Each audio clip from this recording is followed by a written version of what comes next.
Post office அப்போ நான் 2013 லீவுக்குலாம் வரும்போது போஸ்ட் ஆஃபீஸ் போனேன். அவங்க என்னென்ன ஃபண்ட்ஸ் எல்லாம் என்னென்ன எப்படி ரன் பண்ணுறாங்க, மார்க்கெட் எப்படி இயங்குது, பாசிவ் இன்கம்னா என்ன, ஓம் பணத்தை எப்படி திரும்பவும் உனக்காக உழைக்க வைக்கிறது, இதை நான் தெரிய ஆரம்பித்தது 2016-17. அதிலேருந்து நாட் ஸ்டாப்பிங். இப்போ என்ன ஆகுதுன்னா, என்னோட வர்ற பாசிவ் இன்கம்மை திருப்பி எடுத்து ஐ ஆம் இன்வெஸ்டிங். பாசிவ் இன்கம்மை நீ உழைக்கவே இல்லை, உன் பணம் வருது, திருப்பி you are going to do it in investment. அந்த இன்வெஸ்ட்மெண்ட் என்ன பண்ணும், that will make you again மணி.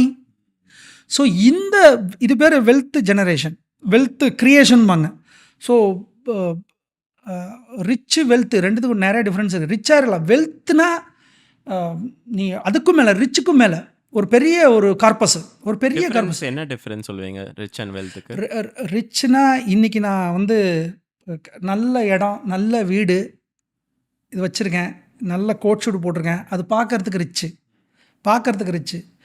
வெல்த்னா என்னென்னா, பேங்க் அக்கௌண்ட்டில் என் கார்பஸ் ஆஃப் அமௌண்ட், நீ பெரிய அமௌண்ட் வச்சுருக்கிற, but you are living like a normal person, you are able to give to another 3 ஜெனரேஷனுக்கு உன்னால் கொடுக்க முடியும். That is wealth.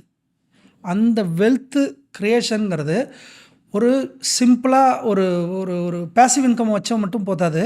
நம்ம ஆக்டிவ் இன்கம் இருக்கு இல்லையா, நம்ம வாழ்ந்த வேலை செய்த நாட்கள், அந்த நாட்களில் ஹை சேலரி எங்கெங்கெல்லாம் கிடைக்குதோ அந்த இடத்துட்டு நம்ம வேலை செஞ்சு ஹை சேலரியை ஏர்ன் பண்ணால் மட்டும்தான்.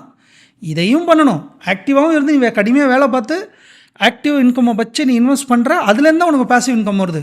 So this is how I did from 2016-17. Okay.